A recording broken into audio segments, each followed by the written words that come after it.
Greetings, salutations, and welcome to Sportslook, the sports television program for the High Plains of West Texas and eastern New Mexico. I'm your host, Doc Elder, and just like the McRib sandwich, we're going to go away for a while, so we better be pretty awesome tonight, and we are going to be awesome. We've got Josh Prock and Kamira Decker from Greyhound Basketball, women's style. We've got Lauren Bresnahan and Casey Stone from Greyhound Volleyball. We'll have Orlando and Landry with a high school spotlight. I'll finish up with an overtime, but as always, I'll start out with an Eastern recap.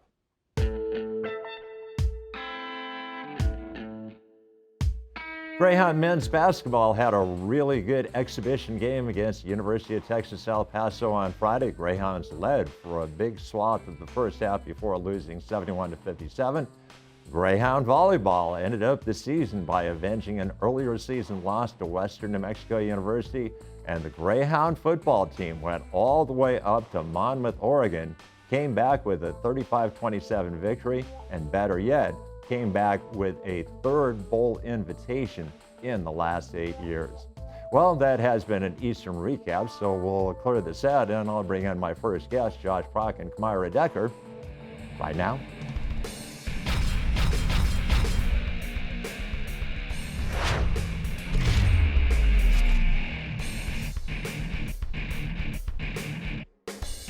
Welcome back to Sportslook, and we bring to the set of Sportslook the coach of Greyhound women's basketball and one of his players. We got Josh Prock, we got Kamira Decker. Welcome to Sportslook. Well, thanks for having us, Doc.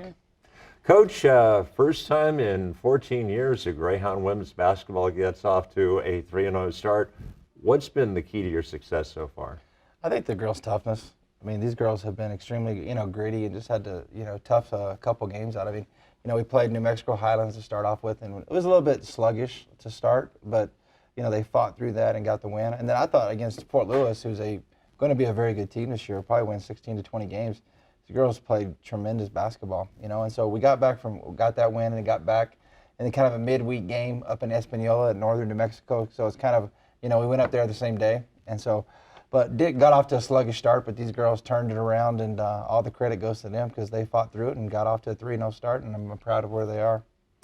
Kamira, people obviously know who Coach Prock is. I've had him on a bunch of times. They know his backstory. But for you, where are you from, and what was the process that got you to Eastern? Well, I played basketball. I played high school basketball at Rio Rancho High School. I was in Rio Rancho for about 7 years. So that's really where I kind of started playing AAU because I didn't really start playing competitively until like 7th grade. Yeah, and then just from there, I just built relationships, and I played club for so long, traveling everywhere. I kind of just caught Coach's eye and then found that this was the fit for me. Well, obviously, you have to catch the coach's eye, but the coach has to say something that intrigues you enough to get you from beautiful Rio Rancho, New Mexico to Portales. What did you see in Coach Prock that made you think this was a program you wanted to play for? I just liked the family setting. That was a big thing for me because coming from my high school team, coming from my club team, we were always family-oriented. We were always close. To this day, I can go talk to all my high school teammates, and we're still close. Like, for example, right now, Julia, we played high school together. We can talk about memories we have. So I would say just like how close we are as a team and how we also involve the community with a lot of stuff that really caught my eye. Coach, you didn't lose many ball players from last year's squad, but the couple of young ladies you did were a pretty big reason why you had the success that you did last season. Yeah, unfortunately we lost the two seniors, but I mean they've gone on to be bigger and better things as well too. And Triana Clay, who most of the fans remember, I was texting with her today, and she's doing well. She's playing over in Ireland. So we obviously lost a professional basketball player, and we obviously lost Shelby Jones, who was just a stalwart for 3 years that played for us. So we hated that we had to lose those two, but we knew we needed to fill those spots. And, we kind of went the graduate transfer route because, all we had necessarily coming back was Kamira, Olivia, and Jeracia Smith. And so we needed to, and we also got a young lady from Portales High School. So we felt like we added a lot of good depth, a lot of experience, and it's proven to be doing well for us so far. And that leads me nicely into the next question I was going to ask you. It's Coach Brock has the whole ESP thing going on, and he read where I was going to go. Last year you were playing a support role to a couple of really good post players, and now they're gone. You had to step it up. What was going through your head during the off season to get ready for the increased role? During the off season, I knew that bringing in newer girls, that me being a returner, I had to show them the program. I had to show them that this is how it works, this is how we're going to get to where we want, and that this is what our main focus is. And as a returner, I felt like that was my responsibility to make sure we're all on the same page from the beginning. Kamira, obviously your first year was a pretty good year for Greyhound women's basketball. Second time in 3 years that you get invited to the NCAA playoffs. What was the high point of the season for you personally? What was the highlight of the season for you team-wise? As a team, I still think our best game, most spirit, everything was when we beat Angelo at home. That I would say that was my favorite memory from last season. And you personally? For me personally, I would say that same game, because I knew I had to step it up at the end, because I knew that was the moment too, because if I didn't step up then it was a whole nother situation. But that proved to me that I could be at the next level. I can do it, and I wasn't more as hesitant as I was at the beginning of the season. Coach, in the 3 games, we talked about the fact you have won 3 games, and obviously that's nice, but come Saturday, pretty tough opponents on your schedule. Absolutely. We got those people up north somewhere, Yeah, up that highway a little bit. But West Texas is good as always. Coach Matillo's got another tremendous team, and so it's going to be a tremendous challenge for us to go up there and get the win. But I think these young ladies are preparing hard each day. They're working really hard. They're focused in on our game plan and what we got to take care of, and we're working on different things that we feel like can help us get the win. But it'll be a challenging game, but it's also the first. I mean, Lone Star starting a lot earlier this year because with the expansion of the conference, and so we have to start games a lot earlier. So this is our first regular season game, and then of course, conference game, and then back to the non-conference portion again next week. But it'll be fun, and so we're looking to get off to a good start at 1-0. Obviously, we talked about the fact that there were a couple of players graduated, some very talented young ladies like Kamira coming back, but you also have a couple of coaches coming back. Yeah, I tell you what, continuity has just been huge for us. Coach Jennings, it's hard to put into words, of how much I appreciate what he does for not just our program and my team, me personally, but my family, and how he does so much to allow me to go home to be a father to my kids. And then Michaela Connor, she's been with me for 5 years now. I just love that young lady. The players love both coaches. They both are selfless in what they do. And so I'm just very thankful and grateful that I have 2 people that are as committed to the program, to the school, to their families as they are. Kamira, obviously last year everything was brand new. New school, playing on a different level. Who was it last year that kind of took you under her wing and kind of showed you the ropes? I'd definitely say Shelby Jones. She was definitely the one who pushed me in practice. She'd pull me aside and tell me what I needed to work on, what I needed to improve at. And when it came game, if I made a mistake, that she was one of the first people to tell me to brush it off, that I'm okay, and just to keep playing. And let's put you into context. Obviously, you are an athlete, but you're a student athlete. Have you declared a major yet? Yes, I decided my major was going to be accounting. Very good. Yes. Do you hope to open your own firm, or do you want to work for a big accounting firm? I'm not too sure yet.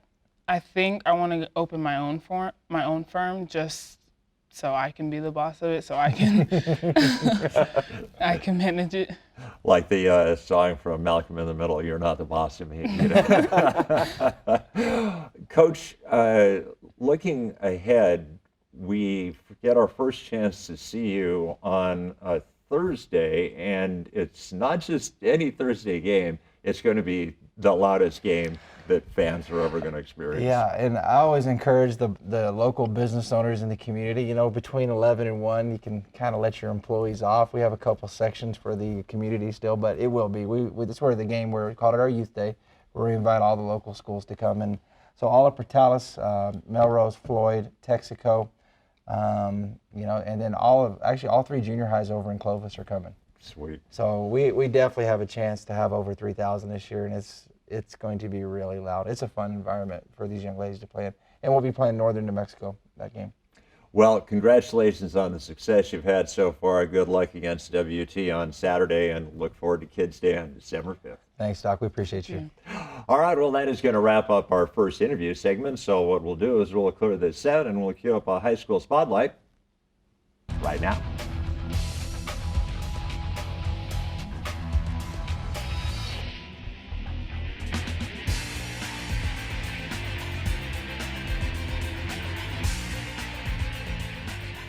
Hey guys, welcome back to another edition of High School Spotlight. I'm Landry Widener. And I'm Orlando Perez. We're right in the middle of state football playoffs here in New Mexico, and we're coming at you with a triple threat featuring 3 games for this High School Spotlight. That's right. First off, we have the Portales Rams taking on the Silver Fighting Colts. Then up in Clovis, we had the Wildcats taking on the defending 6A state champs, the La Cueva Bears. But that's not all. We have the 8-man state championship featuring the Melrose Buffaloes and the Tatum Coyotes. And let's get into all these highlights right now. Starting right off with Portales versus Silver, the Rams will get the running game going early. That's number 15, Baylor Diaz, the quarterback, keeping it and breaking through 6 defenders, getting out on the sideline and takes this one all the way in for the Rams' first touchdown of the ball game. It wouldn't take long for the Fighting Colts offense to find the end zone themselves as Walker Wenzel fires a dart into the end zone and Tony Granado outjumps the defender to come down with the ball with an impressive catch. That touchdown ties the game at 7-all. The Rams keeping momentum on their side with this monster run from Romaya Basagi as he runs over a defender and races 80 yards to the house, outrunning the entire Silver defense. Portales up by 20 points at this point in the ballgame. Hightower again shows off his skills as he doesn't get the pass he's looking for, but no worries. He's going to throw a quick pass to number 11. That's Jalen Allen, who runs it tight on the sideline and all the way for another Ram touchdown. Portales is up now 33-7 with 3 minutes left in the ballgame. And now we'll head up to Clovis to catch some 6A action at Leon Williams Stadium. The La Cueva Bears looking to move on in the 6A bracket, trying to defeat the number 2 seeded Wildcats. The Bears would strike first in this one as Austin Smith would hit one of the highest recruited players in the state, Connor O'Toole. La Cueva goes up 7-0 early. The Wildcats will respond on this next play as number 1 junior Justin Webskowski receives the contested catch and takes it in for Clovis's first points of the night. And we'll be hearing his name a lot today, Orlando. The Wildcats now lead 8-7 after they went for the 2-point conversion. Clovis would call on senior quarterback Chance Harris this time around, and Harris answers for his team as he walks into the end zone untouched. The Wildcats would increase their lead 16-7. The Clovis offense is taking control of the game at this point. They'll run the power read and Webskowski jukes out most of the defense and outruns the rest, then finishes it off by diving his way into the end zone. Clovis now on top 30-10. The Bears now will try to get something going, and they do. That's number 11, Brad Thomas, with the amazing catch, and he's pumped up, celebrates with his teammates after that crazy play as he should. The Bears now look to be closing in with 7:27 left in the ballgame. The Bears trying to cut this lead down even more as Smith tries to get the quick score, but it's picked off by Clovis's Ethan Culliver. Culliver follows his block down the near sideline, and he gets a huge one from teammate Jaden Phillips, and he will go all the way. Culliver with a 100-yard pick six, and that'll put the nail in the coffin in this one as the Wildcats take a 20-point lead with just 20 seconds left in the game. Now we'll go ahead and jump right into the 8-man state championship between the Melrose Buffaloes and the Tatum Coyotes. As you can see here, the ball is quickly intercepted by senior quarterback number 1, Tristan Senna. Get ready, Orlando. We'll be hearing his name a lot in these highlights. The scoreboard has a tie early on at 8-8 with about 4.5 minutes left in the first. The Coyotes back on offense, and this time Sebastian Jimenez drops the ball safely into the correct hands as he hooks up with number 12, Caden Rodriguez, in the end zone. The Coyotes again back on offense, and Jimenez will show off his arm again as he completes the long pass to number 11. That's Hayden Mullins, who breaks through the defense and takes this one all the way. The Coyotes are now up by 10 midway through the second. The Coyotes choose to respond with a trick play here. After a quick pitch, the ball is thrown to Rodriguez in the end zone, leaving the score 26-30 with 36 left in the first half. Melrose, shaken but not stirred, hand the ball off to Senna on a counter, and he finds an opening and explodes to the end zone. How about the vision on that play by the senior? The Buffaloes cut the lead to just 4 once again. Number 22, Michael Cardenita for the Buffaloes will now roll right, and he hits number 11, Tate Sorgen, who will successfully run the entire sideline, beating the defense, and he gets it in for another Buffalo touchdown. The score now back up in Melrose's favor, 42-38 with 2 minutes left. Tatum trying to fight their way back into this one as Jimenez shows off his arm on this bomb he sends down the field to guess who? That's right, it's Rodriguez with another receiving touchdown on the night. Melrose is still up 50-44 midway through the fourth. And to top off this state championship for the Buffaloes, here's Senna once again with the long run as he cannot be stopped.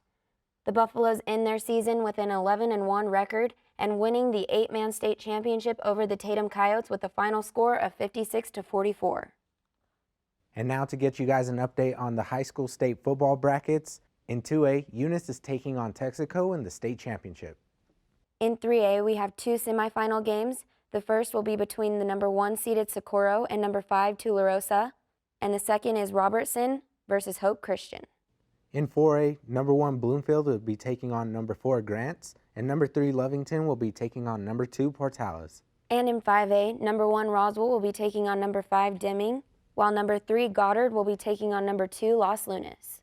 And last but not least, in the 6A bracket, number 1 Volcano Vista will be taking on number 4 Rio Rancho, while number 3 Cleveland will be taking on number 2 Clovis. Thanks for watching High School Spotlight.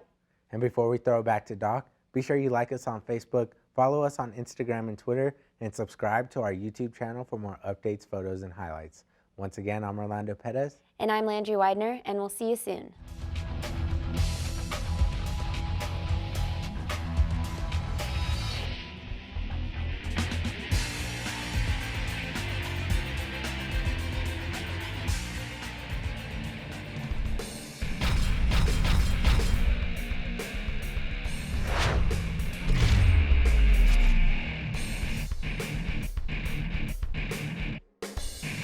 Welcome back to Sportslook. Thanks to Orlando and Landry for that look at 3 high school playoff games. And now we bring to the set 2 members of the Greyhound volleyball squad. We've got Laura Bresnahan and we've got Casey Stone. And ladies, welcome to the program. Thank you for having us.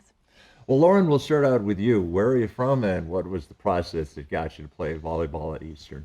I'm from Bastrop, Texas. It's about 8 hours if no one knows where that is. It's down by Austin. It's the capital of Texas.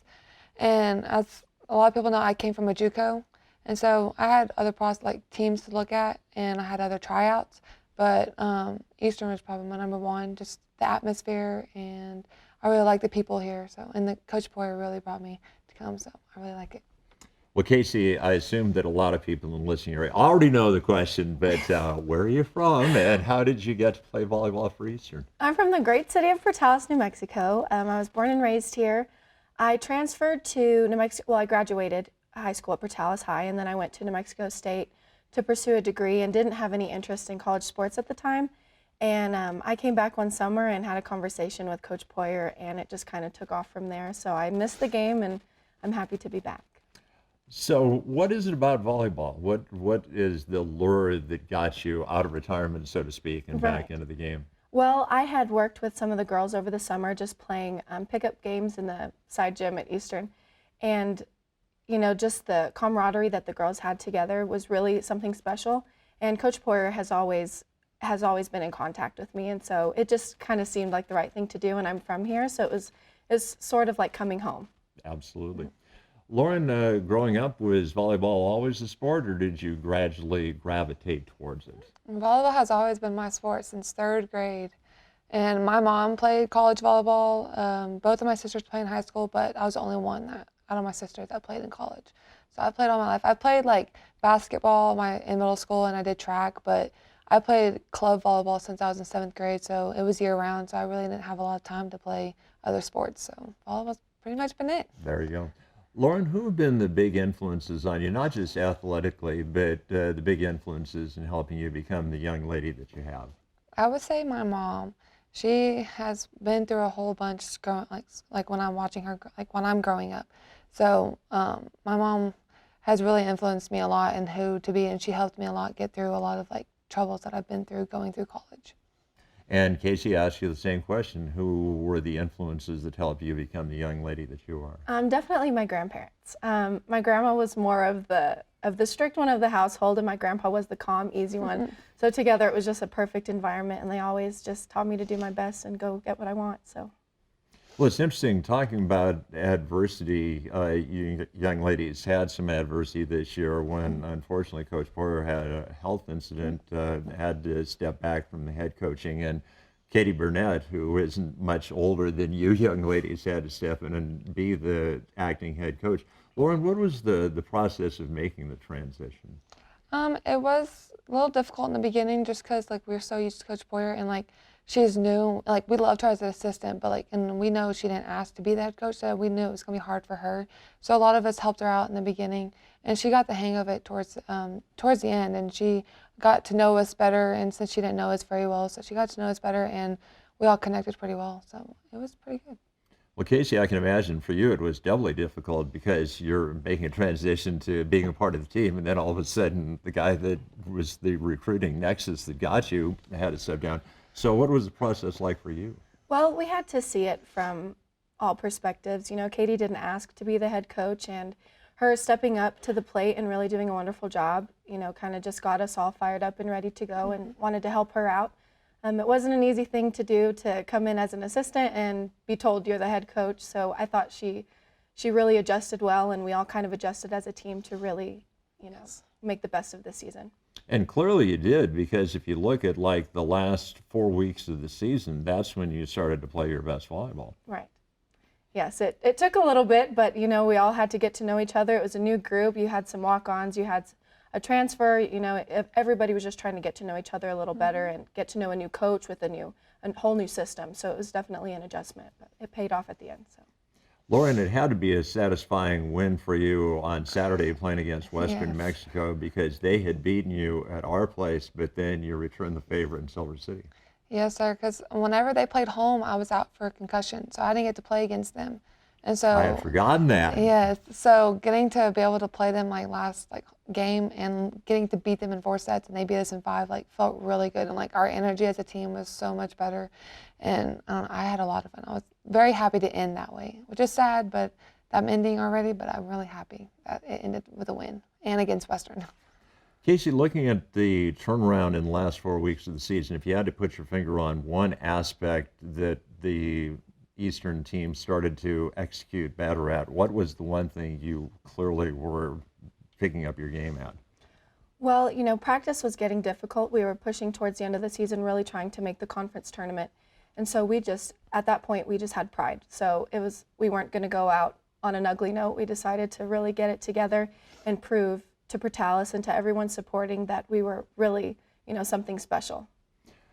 I had the privilege of serving as the public address announcer for 2 of your matches, and one in particular was special. I got to do your senior day. And what can you say about the graduating class? Gosh, we're losing some really amazing people, not just volleyball players, but truly just great people that have the best intentions for everybody they meet and bring such a good high energy. We're really going to miss those 4 girls, Sarah, Christelle, Lauren, and Julie. And each one of them have something new to bring to the table that really has a positive impact. So they've taught us a lot, and we hope to continue on the traditions that they left for us. Well, speaking of, you're one of those 4. Yes, Lauren, sir. what can you say about your fellow classmates and what in the 2 years that you've been here they've meant to you? They meant a lot to me. I've grown a lot since I've been at Eastern from my first year, and the girls on the team have definitely helped me, especially this team this year. I believe that we were closer as a team than we were my junior year, and we connected well on the court, off the court. There wasn't cliques. The girls really helped me to never forget them. So I was very happy to be with them on the team this year. Well, Lauren, what are you majoring in and what's in the future for you? I'm majoring in health and physical education with health and wellness. So I'm going to occupational therapy assistant school in Texas. So I'll be going to school for 2 more years after that. And then I'm applying for 4 schools, but I'm not sure what school I'm going to yet. But it hopefully is starting in the summer or next fall. And So then, do you hope to like work for a team, or do you hope to be an individual trainer? What do you hope to do with your degree? well, occupational therapy is like physical therapy, but we do more with motor skills and upper extremities. And so, like we work in hospitals or clinics. Okay. So it'll be more with patients or like kids, like sitting like at a table and doing therapeutic exercises with them to get better. Very good. And Casey, how about you? What is in the future for you? Well, at this point, being so young, it's really hard to tell what I'm going to do for the rest of my life. But right now, I'm majoring in psychology and minoring in business. I could go one direction and become a clinical psychologist, or I could go into the family business for banking. So I think I'm just going to wait to mature a little more and figure out what's best for me. Yeah, I'm still waiting for that breakthrough moment with me to figure out what I want to do in my life. But it seems like psychology and business kind of go hand in hand. They do. They really do, more than you think. So. And Lauren, Casey, congratulations. I mean, seriously, I watched you from the beginning of the season to the end of the season. Great progress. Thanks for your contributions. And Casey, keep up the good work. Thank you so much. Thank you so much. All right, well, that is going to wrap up our second interview segment. So what we'll do is we'll clear the set, and I'll finish up with an overtime right now.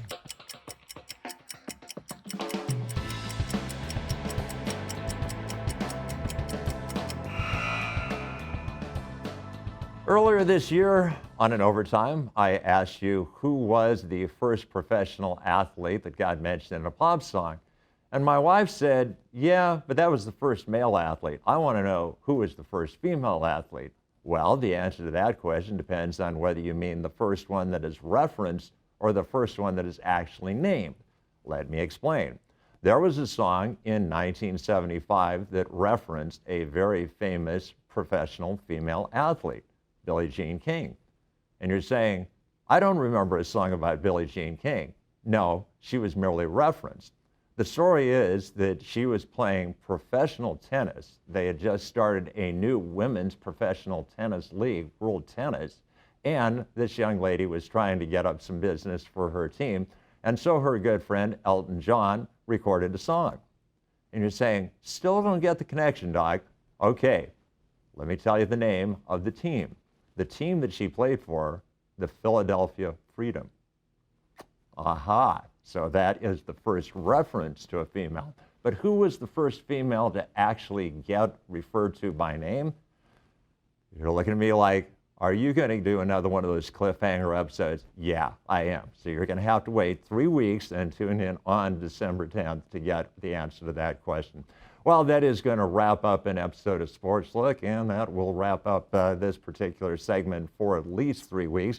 I'd like to thank my guests, Josh Prock and Kamira Decker from Greyhound Basketball. I'd like to thank Lauren Bresnahan and Casey Stone from Greyhound Volleyball. Orlando and Landry for doing a high school spotlight. Mr. Dion was my most excellent floor director. So, for those aforementioned people, this is Doc Hilder saying, so long.